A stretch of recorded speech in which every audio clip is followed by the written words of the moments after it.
Hey guys, KingBall06 here, and we're back with another video. In this video, I'll be doing a Soifon speed paint based on thumbnail 57 from their Bleach thumbnails video. In this video, I'll be going over my thoughts on Soifon, my ranking of the captains of the 13 court guard squads, and my thoughts on the Fullbringer Arc in Bleach. There isn't much shown of Soifon as a character, but I will still go over my thoughts. I think her development after Yoruichi and Kisuke left the Soul Society is quite interesting. In fact, it would be interesting to see what would happen if either 1. Soifon insisted on leaving with Yoruichi and Kisuke, or 2. Yoruichi brought her with her.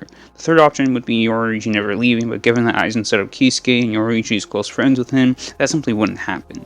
But going back to Soifon, I think that her rather serious attitude is fitting for what the Stealth Fourth is all about, and her dynamic with Marechio Omaida, her lieutenant, is quite interesting. Having hostility between subordinates and captains is an unusual thing to see within the 13 court guard squads, but I think it works for Squad 2. It keeps everyone on their toes and creates these funny moments due to their clashing ideals.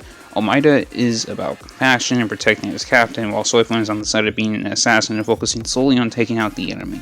She accepts no kind of betrayal, which is why she was about to kill Kiyone Kotetsu of Squad 13 for not going after Jushiro and Shunsui. There are two contrasts to her personality which I believe work very well. In the beginning of 2023, I watched some videos on writing, and one tip I remember now writing the script is adding contradictions within the characters. It is a representation of how complex humans can be, and it's not bad writing if a character takes actions that contradict their own beliefs. Soifon does that very well because her contradictions aren't done in a way that make her hypocritical or just bad as a character. The two contradictions I'm speaking of are 1, her warm and friendly personality, specifically when she's around Yoruichi. As I just explained, she is generally cold and emotionless toward others, only ever expressing discontent, anger, and negative emotions overall. When Yoruichi is around, it's almost like the sun is shining on the darkness that takes up the majority of her personality. The second contradiction that I was referring to is her Bankai Jakuho Raikobin. Given that Soifon is an assassin and specializes in attacking from behind, hiding in the shadows, stealth, assassin stuff, her giant blast that her Bankai does is quite the flashy and loud one. That is what I love about Zanpakuto. They create such interesting dynamics with the characters. Some represent the characters to a T, and some contrast a character like this one.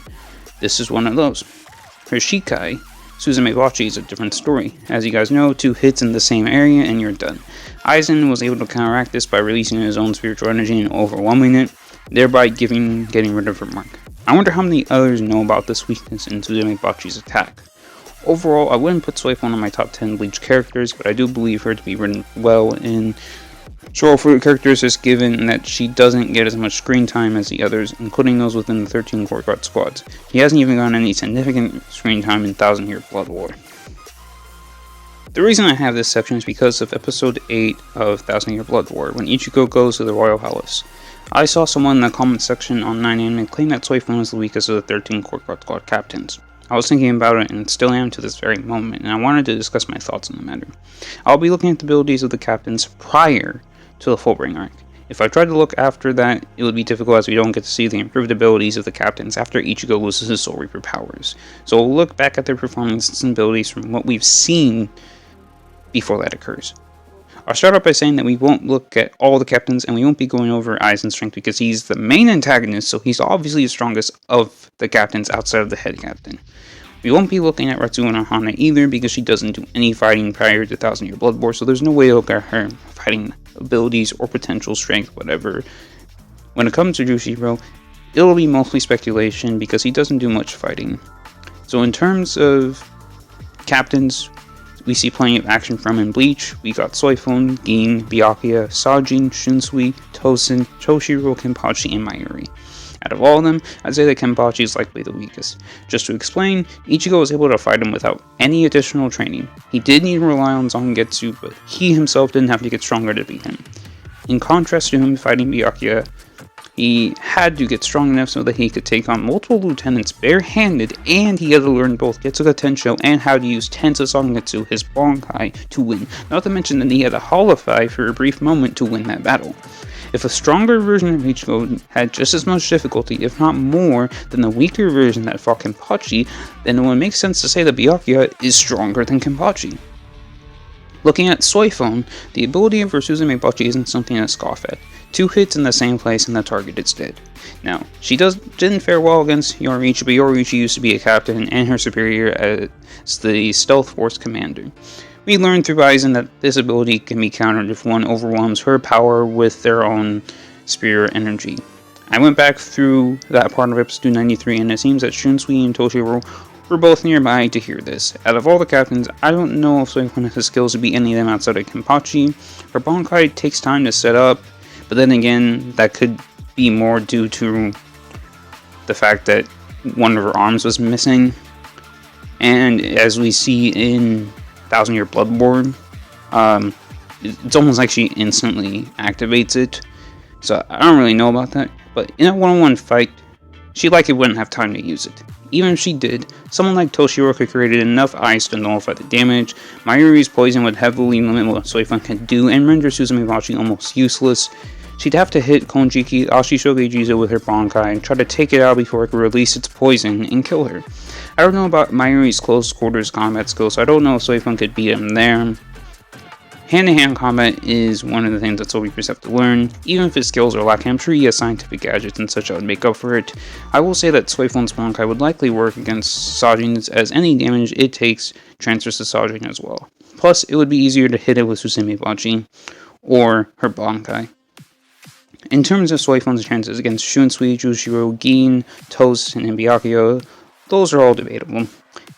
If Soifon is as reckless as Kenpachi and is willing to let herself get stabbed by Tozen's blade in order to see him and fight against him, then, okay, sure, she might have a chance. Gin has proven to be quite the crafty guy when he knows the abilities of his opponents. Someone like him would likely be able to keep Soifon at bay to stop Suzume Bachi from being effective or just dispel the mark like Aizen did. Byakuya was also taught by Yoriichi so he can keep up with Soifon and use Senbon Sakura Kageyoshi to keep her at bay. Shunsui and Jushiro are two of the longest standing captains, along with Unohana, so I'd say their experience would allow them to prevail. All of this is speculation because we don't see the full abilities of all the captains, and we don't get an in-depth look at their strengths and weaknesses and all of that, so I'm going off of just what we see in Bleach prior to 1000 Year Bloodborne, prior to the Fullbringer Arc.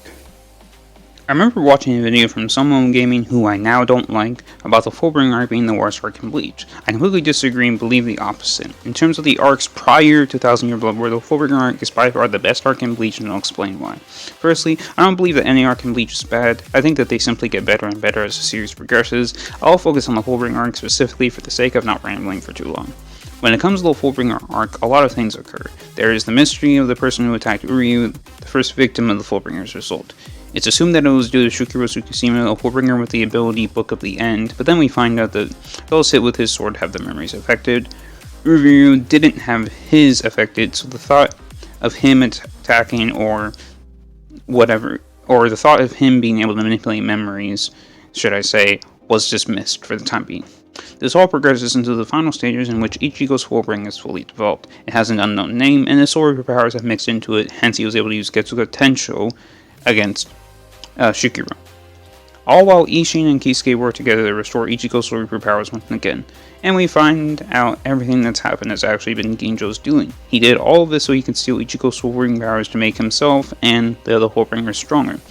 We also find out that he was the first substitute Soul Reaper and the real purpose behind the combat pass. I believe the build up to the final battle was nothing short of a masterpiece. Ichigo seeing his friends getting harmed and then deciding to get his powers back despite not trusting Ginjo is honestly sensible. Through this journey, Ichigo realizes how much pride he takes in what he did as a Soul Reaper and everything that he's been able to accomplish. We also learn about Uryu's genuine concerns for Ichigo's well-being, along with Orihime and Chad's belief in Ichigo, since they worked for when Ichigo would get his fighting powers back.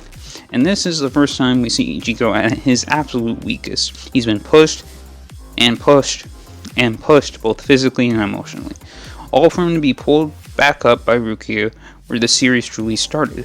It all comes full circle.